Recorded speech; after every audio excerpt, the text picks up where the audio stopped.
വേണ്ടിയാണ് അംഗീകാരം വാങ്ങിക്കുന്നത്. നമ്മളെ ബഹളം വെച്ചിട്ട് കാര്യമില്ല. നിങ്ങൾ ആവശ്യപ്പെടുന്ന കാര്യങ്ങളൊക്കെ ചർച്ചയ്ക്ക് വരുന്ന പ്രതിനിധികൾ ചർച്ച ചെയ്യാം.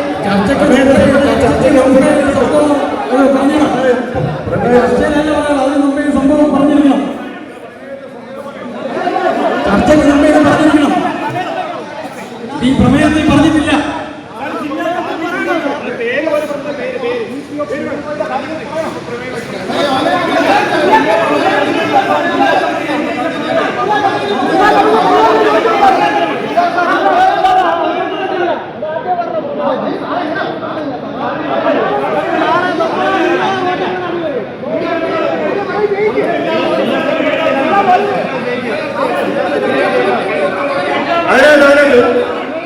അതിനകത്ത് ജില്ലാ എക്സിക്യൂട്ടീവ് കൂടി സമ്മേളനവുമായി ബന്ധപ്പെട്ടാണ് ജില്ലാ എക്സിക്യൂട്ടീവ് കൂടി അംഗീകരിച്ച പ്രമേയങ്ങളാണ് ജില്ലാ സമ്മേളനത്തിൽ വയ്ക്കുന്നത്.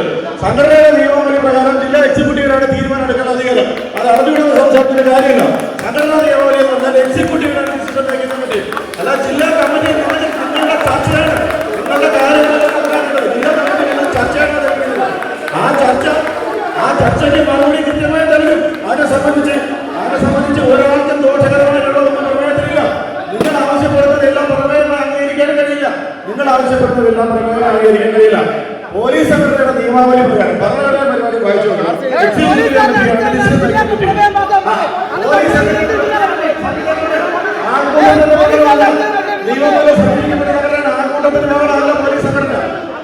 ആൾക്കൂട്ടത്തിന്റെ ബഹളമല്ല പോലീസ് സംഘടന. നിയമം മൂലം സംരക്ഷിക്കപ്പെട്ട സംഘടനയാണ്. ഒരു ജനാധിപത്യ അതിനൊരു വഴക്കുണ്ട്. നിങ്ങൾ ബഹളമെടുത്ത കാര്യമില്ല. പോലീസുകാരുടെ പ്രശ്നങ്ങൾ മൊത്തത്തിൽ ഓരോ ഒറ്റാളുടെ വ്യക്തിയുടെ പേരിൽ മാത്രമാണ് പ്രമേയം അവതരിപ്പിക്കേണ്ടത്. അതേ മൊത്തം പോലീസുകാരുടെ ബാധകമാകുന്ന വിഷയത്തിലോ പ്രമേയം അവതരിപ്പിക്കേണ്ടത്. കേരളമാണ് ഒരു പോലീസ് സ്റ്റേഷനിൽ ഒരു വിഷയം ഉണ്ടാകരുതെന്നാണ് പ്രമേയത്തിലുണ്ട്. അതിലെ പ്രമേയം ഒന്നാമത്തെ പ്രമേയം നിങ്ങൾ വായിച്ചു. രണ്ടാമത്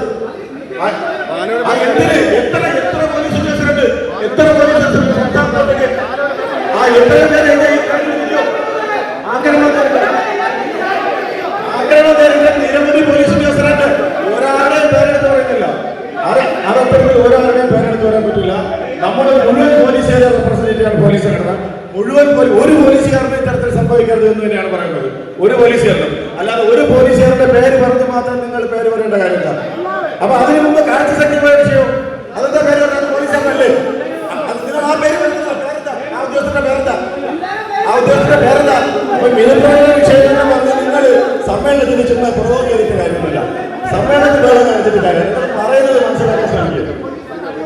ഞാൻ നോൺ വേരിയബിൾ സെക്ഷനിന്റെ കേസ് എടുത്തെന്ന് പറഞ്ഞാൽ അത് നമുക്കത് പ്രമേയം അവതരിപ്പിക്കാൻ പറ്റും. പോലീസ് സംഘടനാ സമ്മേളനത്തിൽ പോലീസ് എഫ്ഐആറിനെതിരെ പോലീസ് സംഘടന പ്രമേയം അവതരിപ്പിക്കും. ഇതൊക്കെ ഒരു മിനിമം ഇത് വേണ്ടേ? പോലീസ് സ്റ്റേഷനിൽ നിന്ന് എഫ്ഐആറിനെതിരെ പോലീസ് സംഘടനാ സമ്മേളനത്തിൽ എങ്ങനെ പ്രമേയം അവതരിപ്പിക്കും? ഈ സുഹൃത്തുക്കളെ, പ്രമേയത്തിൽ ആദ്യ ഭാഗത്തിൽ തന്നെ അതിനെക്കുറിച്ച് പറഞ്ഞിട്ടുണ്ട്. വനോജല കണക്ക് അവതരിപ്പിച്ചത് മാത്രമേ ഉള്ളൂ. അതിനെ ഓഡിറ്റ് നടത്തിയിട്ടില്ല. അത് പൂർണ്ണ പരാജയമാണ്. അടുത്ത എനിക്ക് പറയാനുള്ളത്, ഈ പ്രമേയം അവതരിപ്പിച്ചപ്പോൾ തിരുവനന്തപുരത്ത് മാൾ ഓഫ് താവന്തൂറിൽ SFI ഗുണ്ടകളുടെ ക്രൂരമർദ്ദത്തിന് ഇരയായ മിഥുൻ റോയ് എന്ന പോലീസ് ഉദ്യോഗസ്ഥന്റെ പേരെടുത്തു പ്രമേയം അവതരിപ്പിക്കാൻ പറഞ്ഞപ്പോൾ അത് പറ്റില്ല എന്ന് പറയുകയും അതിനെ എതിർത്ത പോലീസ് ഉദ്യോഗസ്ഥരെ പൊത്തുനോക്കിക്കൊണ്ട് ഇന്നത്തെ KPA സംസ്ഥാന ജനറൽ സെക്രട്ടറി ചോദിക്കുകയാണ്, നിങ്ങളുടെ നേതാവ് ആരാണ്? അതാണോ സംഘടനാ നേതാവ് ചോദിക്കേണ്ടത്? നിങ്ങളുടെ നേതാവ് ആരാണ്? നമുക്ക് ഒരേ ഒരു സംഘടനയേ ഉള്ളൂ, കേരള പോലീസ് അസോസിയേഷൻ. നമുക്ക് ഒരേ നേതാവേ ഉള്ളൂ. അങ്ങനെയാണ് പറയേണ്ടത്. വളരെ നീചമായ വാക്കുകൾ ഉപയോഗിച്ചുകൊണ്ടാണ് നിങ്ങളുടെ നേതാവ് ആരാണ്? നമ്മളെല്ലാം പോലീസുകാരാണ്.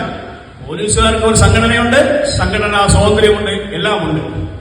ആ മിഥുൻ റോയ് എന്ന ചെറുപ്പക്കാരനെ അവന്റെ സഹോദരിയെ കൂടെ വന്നപ്പോൾ ആ മാൾ ഓഫ് താവന്തൂറിൽ ക്രൂരമായ മർദ്ദനം ഇരയാക്കുകയും പരാതി പറഞ്ഞ പോലീസുകാരനെതിരെ നോൺ ബെയിലബിൾ സെക്ഷനിട്ട് കേസെടുക്കുകയും SOPക്കാർക്ക് ആ പരാതി അടിസ്ഥാനത്തിൽ പോലീസുകാരനെതിരെ നോൺ ബെയിലബിൾ കേസെടുക്കുകയും SOPക്കാർക്ക് ബെയിലബിൾ സെക്ഷനിട്ട് കേസെടുക്കുകയും ചെയ്തു.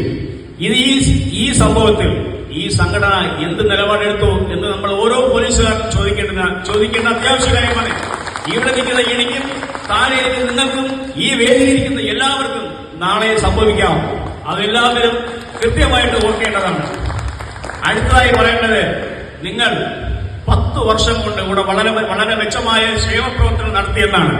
നിങ്ങൾ ക്ഷേമപ്രവർത്തനമല്ല നടത്തിയത്, പോലീസുകാരുടെ പൈസ എടുത്ത് നിങ്ങൾ പഠന ക്ലാസ് സംഘടിപ്പിച്ചു. അതുകൊണ്ട് പോലീസുകാർക്ക് എന്ത് നേട്ടമുണ്ടായി? ഒരു നേട്ടമുണ്ടായ ആനുകൂല്യങ്ങളൊന്നും നേടിയെടുക്കാൻ സാധിച്ചിട്ടില്ല. പിന്നെ പറഞ്ഞു അടിസ്ഥാന സൗകര്യം. ഞാൻ വർക്ക് ചെയ്യുന്നത് കാട്ടാക്കട പോലീസ് സ്റ്റേഷനിലാണ്. കാട്ടാക്കട പോലീസ് സ്റ്റേഷൻ 1959 രൂപീകരണ പോലീസ് സ്റ്റേഷനാണ്. ആ പോലീസ് സ്റ്റേഷന്റെ അവസ്ഥ ഇന്ന് പണ്ട് കണ്ടാൽ സമയം കഴിഞ്ഞില്ല. നിങ്ങൾ 4 മണിക്കൂർ നിങ്ങൾ 4 മണിക്കൂർ 4 നിങ്ങൾ 8 മണിക്കൂർ ചർച്ച ചെയ്ത കാര്യം എനിക്ക് പറയാൻ 5 മിനിറ്റ് സമയം വേണ്ടേ? പിന്നെ എന്തിനാണ് സമയം കഴിക്കുന്നത്? എനിക്ക് പറയാനുള്ള കാര്യം ഇവിടെ പറഞ്ഞേ പറ്റൂ. എന്റെ കാട്ടാക്കട പോലീസ് സ്റ്റേഷന്റെ അവസ്ഥ എന്താണ്? അവിടെ ആവശ്യത്തിന് ശ്രമില്ല. ആ ചുവന്നൊലിച്ച കെട്ടിടത്തിലാണ് ഇത്രയും പോലീസുകാർ അവിടെ ജോലി ചെയ്യുന്നത്. ആ പോലീസുകാർ കിടന്നുറങ്ങാൻ ഒരു റെസ്റ്റ് റൂമില്ല. ആ റെസ്റ്റ് റൂമിനകത്ത് കട്ടിലില്ല. ബഹുമാനിയായ GR അജിത്ത് നേതൃത്വം നൽകുന്ന തിരുവനന്തപുരം പോലീസ് സഹകരണ സംഘത്തിന്റെ കാരുണ്യം കൊണ്ട് ആ ബാരക്കിനകത്ത് 2 കട്ടില് 4 ഫേന് എന്നിവ നമുക്ക് നേടിക്കാൻ സാധിച്ചു. പിന്നെ പോലീസിന്റെ സുവർണ കാലഘട്ടം നമുക്കറിയാലോ. പോലീസ് ചരിത്രത്തിൽ 2011 മുതൽ 16 വരെയാണ് കേരള പോലീസിന്റെ സുവർണ കാലഘട്ടം അറിയപ്പെടുന്നത്. അത് ബഹുമാന്യനായ GR അജിത്ത് നേതൃത്വം നൽകിയ സംഘടന ഫലമായിട്ടാണ് ഈ പോലീസുകാർ ഇന്ന് കാണുന്ന യൂണിഫോം അലവൻസ് ആയാലും ശബരിമല ബസ് സൗജന്യമാക്കിയത് ശ്രീമാൻ ഉമ്മൻചാണ്ടി കേരളം ഭരിക്കപ്പെടും GR അജിത്ത് KPയുടെ സംസ്ഥാന ജനറൽ സമയത്താണ് ഇവിടെ ഈ പോലീസുകാരുടെ സമയം കഴിഞ്ഞു കൂടുതലെടുക്കും.